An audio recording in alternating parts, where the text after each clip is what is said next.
कभी ऐसा महसूस होता है कि दिन भर मतलब मीटिंग्स, ईमेल्स और टू डू लिस्ट्स के बीच भागते भागते और जब रात को बिस्तर पर जाते हैं तो एक अजीब सा खालीपन लगता है। ऐसा लगता है कि दिन भर व्यस्त तो बहुत थे, पर क्या सच में कुछ सार्थक किया? ये बहुत आम भावना है। और हमारे आज के श्रोता ने जो सामग्री भेजी है उसमें डेरियस फोरॉक्स की एक किताब है, फोकस ऑन व्हाट्स मैटर। और ये किताब ना सीधे इसी भावना की जड़ पर चोट करती है। किताब का तर्क है कि हमारी असली समस्या समय की कमी नहीं है, बल्कि स्पष्टता की कमी है। बिल्कुल, हमें पता ही नहीं होता कि असल में जरूरी क्या है। तो आज हम इस किताब के गहरे विचारों को एक कहानी के जरिए समझने की कोशिश करेंगे, एक गुरु और शिष्य की कहानी, ताकि ये बातें सिर्फ किताबी ज्ञान न रहकर जीवन में उतारने लायक बन सकें। और कहानी का ये प्रारूप चुनना बहुत दिलचस्प है, बहुत ही अच्छा है। हाँ, क्योंकि जब हम प्रोडक्टिविटी या फोकस जैसे विषयों के बारे में बात करते हैं ना, तो सलाह अक्सर बहुत सूखी लगती है, मतलब मशीनी सी कि ये 5 स्टेप्स करो। लेकिन कहानी के माध्यम से ये विचार वो भावनात्मक रूप से जुड़ जाते हैं।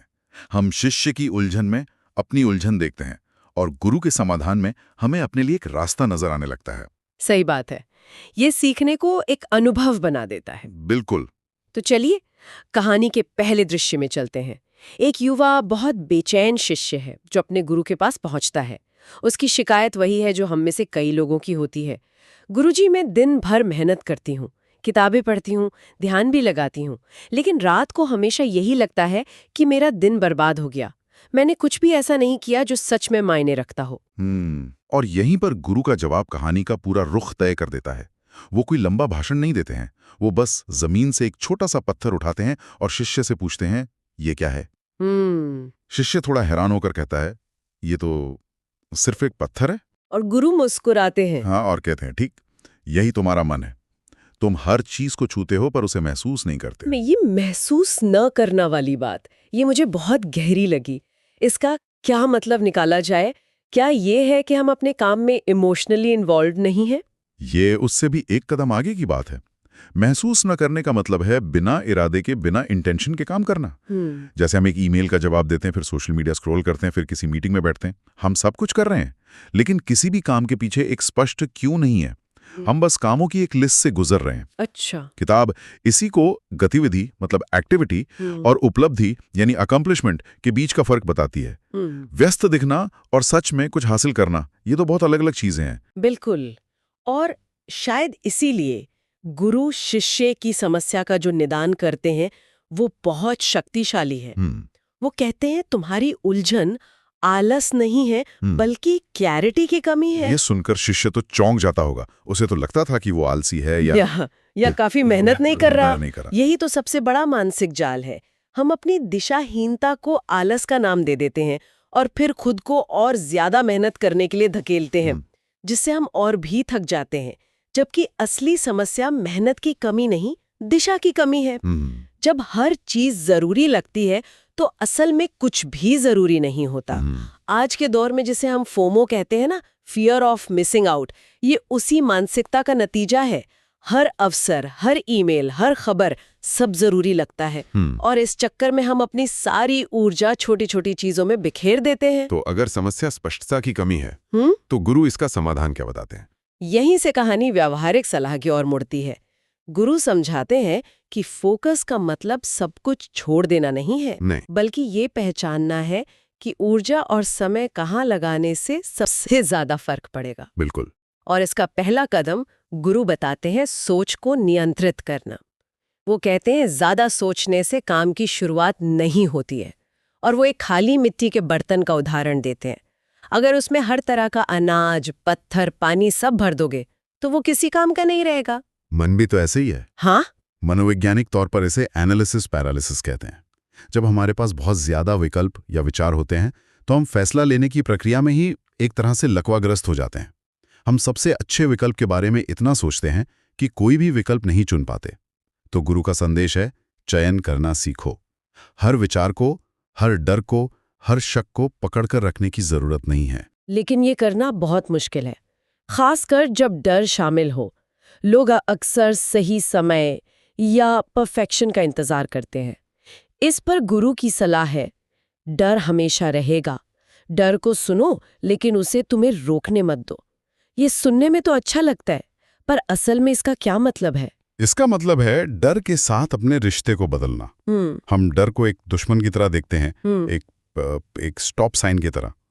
गुरु उसे गाइड की तरह देखने को कह रहे हैं। डर अक्सर ये संकेत देता है कि आप अपने कंफर्ट जोन से बाहर कदम रख रहे हैं, जो कि विकास के लिए जरूरी है। बिल्कुल। और दिलचस्प बात यह है, और किताब इस पर बहुत जोर देती है, कि स्पष्टता एक्शन का इंतजार नहीं करती, बल्कि एक्शन लेने से स्पष्टता आती है। जब आप एक छोटा कदम उठाते हैं तो अगला कदम अपने आप दिखने लगता है। आप बैठकर नदी पार करने की पूरी रणनीति नहीं बना सकते, आपको पानी में पहला कदम रखना ही होगा। और शायद इसीलिए गुरु का तीसरा कदम बहुत प्रैक्टिकल है, दिन की संरचना बनाना। वो कहते हैं कि सुबह उठते ही तय करो कि आज का सबसे जरूरी काम क्या है, और रात को सोने से पहले उसका मूल्यांकन करो। छोटे छोटे कदम रोज रोज। और ये सिर्फ एक टू डू लिस्ट बनाने से कहीं ज्यादा है। ये अपने दिन को एक इरादे के साथ, एक इंटेंशन के साथ जीने की बात है। जब आप सुबह ही अपना सबसे महत्वपूर्ण काम तय कर लेते हैं ना, तो आप अपने दिन को एक दिशा दे देते हैं। अब आप बाहरी घटनाओं पर सिर्फ प्रतिक्रिया नहीं दे रहे हैं, बल्कि आप अपने दिन को सक्रिय रूप से चला रहे हैं। हाँ, आप ड्राइवर की सीट पर हैं। ठीक है, तो यहाँ से कहानी और भी दिलचस्प हो जाती है। गुरु ने सिद्धांत तो बता दिए, लेकिन अब वो कुछ ऐसे उपकरण, कुछ टूल्स देते हैं जिनसे शिष्य इस अभ्यास को असल जीवन में उतार सकें। और यहीं पर मुझे लगता है कि किताब का असली खजाना छिपा है। हाँ। पहला टूल है चेतन चयन, मतलब कॉन्शियस सिलेक्शन। यानी कोई भी काम शुरू करने से पहले खुद से एक सवाल पूछना, क्या ये मेरे सबसे महत्वपूर्ण उद्देश्य के लिए जरूरी है? गुरु एक पेड़ का उदाहरण देते हैं। अगर पेड़ अपनी सारी ऊर्जा हर टहनी पर फल उगाने में लगा देगा तो उसका तना नहीं टूट जाएगा। उसे अपनी ऊर्जा सबसे मजबूत शाखाओं पर लगानी होगी। ये एक बहुत शक्तिशाली फिल्टर है। लेकिन यहाँ एक प्रैक्टिकल चुनौती आती है। मान लीजिए आपका बॉस आपको 5 काम देता है और कहता है कि सब कुछ जरूरी है। हाँ, ये तो होता है। तो ऐसे में आप चेतन चयन कैसे करेंगे? किताब इस पर कहती है कि ये संवाद करने का, कम्युनिकेट करने का एक कौशल है।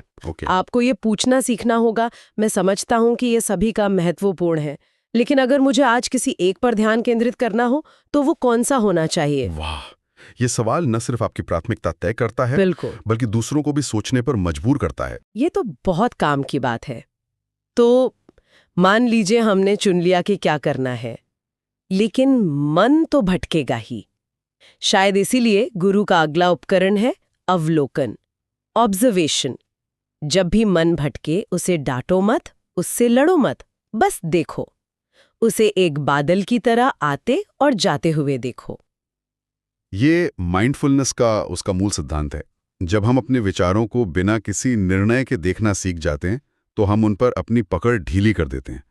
हम ये महसूस करने लगते हैं कि हम अपने विचार नहीं हैं, हम वो हैं जो उन विचारों को देख रहा है। और यही जागरूकता हमें यह चुनने की शक्ति देती है कि किस विचार पर ध्यान देना है और किसे जाने देना है। बिल्कुल। तीसरा टूल है टाइम ब्लॉकिंग। ये सुनने में तो बहुत सीधा साधा लगता है कि अपने कैलेंडर में समय के ब्लॉक बना लो। क्या इसमें कोई गहरा रहस्य है? रहस्य गहराई में नहीं है, अनुशासन में है। चुनौती कैलेंडर में ब्लॉक बनाने की नहीं है, बल्कि उस ब्लॉक की पवित्रता को बनाए रखने की है। अगर आपने सुबह 9 से 11 का समय सबसे जरूरी काम के लिए रखा है, तो इसका मतलब है कोई ईमेल नहीं, कोई फोन नहीं, कोई सोशल मीडिया नहीं। मतलब जीरो डिस्ट्रैक्शन। बिल्कुल। टाइम ब्लॉकिंग सिर्फ समय का प्रबंधन नहीं है, ये ध्यान का प्रबंधन है। आप अपने दिमाग को बता रहे हैं कि अगले 2 घंटे के लिए सिर्फ एक ही चीज मायने रखती है। और ये सीधे चौथे टूल से जुड़ता है, जो है ऊर्जा प्रबंधन, एनर्जी मैनेजमेंट। क्योंकि 2 घंटे तक ध्यान लगाना सिर्फ इच्छा शक्ति से नहीं होता, इसके लिए ऊर्जा भी तो चाहिए। गुरु कहते हैं कि सिर्फ समय का प्रबंधन काफी नहीं है, अपनी ऊर्जा का भी प्रबंधन करो। हाँ, और ये एक ऐसा क्षेत्र है जिसे ज्यादातर प्रोडक्टिविटी सिस्टम नजरअंदाज कर देते हैं। हम खुद को एक मशीन की तरह देखते हैं जो लगातार काम कर सकती है, लेकिन हम इंसान हैं, हमारी ऊर्जा सीमित है। किताब इस बात पर जोर देती है कि सही समय पर आराम करना, अच्छी नींद लेना और ध्यान करना भी उतना ही उत्पादक है जितना काम करना। बिना ऊर्जा के दुनिया की सबसे अच्छी रणनीति भी बेकार है। ऊर्जा के बिना फोकस संभव ही नहीं है। बिल्कुल। और फिर आता है 5वां टूल, दैनिक चिंतन, डेली रिफ्लेक्शन। हर रात सोने से पहले खुद से पूछना, आज मेरी ऊर्जा और मेरा ध्यान कहाँ लगा, क्या ये सही जगह पर लगा, अगर नहीं तो क्यों, और कल मैं क्या बेहतर कर सकती हूँ। ये टूल ये पूरे सिस्टम को एक साथ बांधता है। ये एक लर्निंग लूप बनाता है। बिना चिंतन के हम एक ही गलती बार बार दोहराते रहेंगे। ये रोज रात को खुद के साथ 5 मिनट की एक ईमानदार बैठक करने जैसा है। सोचिए, कोई सॉफ्टवेयर डेवलपर रोज रात को ये देखे कि उसका सबसे ज्यादा समय तो मीटिंग्स में गया, कोड लिखने में नहीं। तो उसे पैटर्न दिखने लगेगा। हाँ, कुछ ही हफ्तों में ये डेटा उसे अपनी टीम से बात करने और अपना शेड्यूल बदलने की हिम्मत और सबूत दोनों देगा। और अंत में छठा और शायद सबसे जरूरी टूल, प्रतिबद्धता, कमिटमेंट। इन सभी अभ्यासों को सिर्फ 1-2 दिन नहीं बल्कि लगातार करते रहने के लिए खुद से एक वादा करना। यहाँ ये समझना जरूरी है कि ये 6 उपकरण अलग अलग तरकीबें नहीं हैं, बल्कि ये एक एकीकृत प्रणाली है। चेतन चयन आपको क्या करना है ये बताता है, अवलोकन आपको वर्तमान में रखता है, टाइम ब्लॉकिंग संरचना देता है, ऊर्जा प्रबंधन शक्ति देता है, चिंतन सीखने में मदद करता है, और प्रतिबद्धता वो इन सब को एक साथ बांध कर रखती है। ये कोई जादू की छड़ी नहीं है बल्कि एक अनुशासन है। बिल्कुल। तो अब असली सवाल ये उठता है कि इस स्पष्टता और फोकस को लंबे समय तक कैसे बनाए रखा जाए, क्योंकि एक हफ्ते के जोश के बाद पुरानी आदतों में लौटना बहुत आसान होता है। इसे जीवन शैली का हिस्सा कैसे बनाया जाए? ये सबसे बड़ा सवाल है। इसके लिए गुरु कुछ दीर्घकालिक पाठ देते हैं। पहला है अपने क्यों को याद रखना। हर सुबह खुद से पूछना, मैं ये क्यों कर रही हूँ। ये लक्ष्य से ज्यादा गहरी चीज है, ये उद्देश्य की बात है। हाँ, लक्ष्य एक क्या होता है, जैसे ये प्रोजेक्ट खत्म करना है। क्यों उसका कारण होता है, जैसे ताकि मैं अपनी रचनात्मकता को व्यक्त कर सकूं। जब मुश्किलें आती हैं, जब काम उबाऊ लगने लगता है, तो क्या आपको प्रेरित नहीं कर पाता, लेकिन आपका क्यों आपको आगे बढ़ने की ताकत देता है। दूसरा पार्ट है विचलनों का प्रबंधन, मतलब डिस्ट्रैक्शंस को मैनेज करना। गुरु कहते हैं कि विकर्षण हमेशा रहेंगे। जो इंसान अपनी प्राथमिकता समझ चुका है वो उनसे लड़ता नहीं है, वो हर विकर्षण को बस देखता है और जल्दी से अपने फोकस पर वापस लौट आता है। यह एक बहुत ही महत्वपूर्ण मानसिकता है। अक्सर लोग सोचते हैं कि फोकस का मतलब है कि मन कभी भटकेगा ही नहीं। यह असंभव है। असली अभ्यास भटकने में नहीं है, बल्कि हर बार भटकने के बाद बिना खुद को कोसे धीरे से वापस आने में है। हर बार जब आप ध्यान वापस लाते हैं तो आप अपने फोकस की मांसपेशी को और मजबूत कर रहे होते हैं। और जब चीजें योजना के अनुसार नहीं जाती, उसके लिए तीसरा पार्ट है लचीलापन, रेजिलियंस। गुरु कहते हैं कि बाधाएं आएंगी ही, उन्हें असफलता के रूप में नहीं बल्कि सीखने और विकास के अवसर के रूप में देखना चाहिए। और ये मानसिकता दीर्घकालिक फोकस के लिए बहुत जरूरी है, क्योंकि यात्रा कभी भी सीधी रेखा में नहीं होती। ऐसे दिन होंगे जब आप भटकेंगे, जब ऊर्जा कम होगी। पूर्णता मतलब परफेक्शन का लक्ष्य ही सबसे बड़ा तनाव है। निरंतरता, कंसिस्टेंसी पूर्णता से कहीं ज्यादा महत्वपूर्ण है। सही बात है। सफलता इस बात में नहीं है कि आप कभी गिरे ही नहीं, बल्कि इस बात में है कि आप हर बार गिरकर अगले दिन फिर से अभ्यास पर वापस आएं। और ये आदत निर्माण और जवाबदेही से जुड़ा है, जो गुरु के आखिरी 2 पाठ हैं।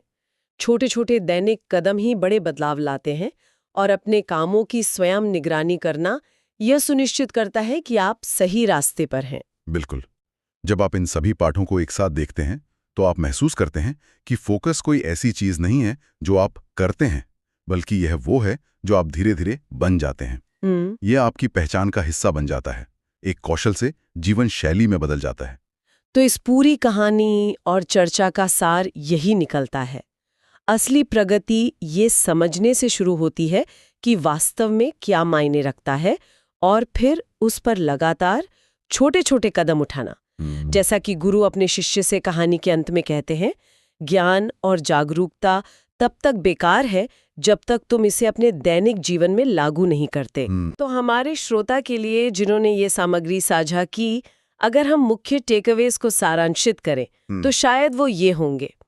पहला, हर चीज को प्राथमिकता देना बंद करें और पहचानें कि वो 1 या 2 चीजें क्या हैं जो सच में फर्क डालती हैं। दूसरा, एक्शन लेने के लिए सही समय का इंतजार न करें, छोटे कदम उठाएं, क्योंकि एक्शन से ही स्पष्टता आएगी।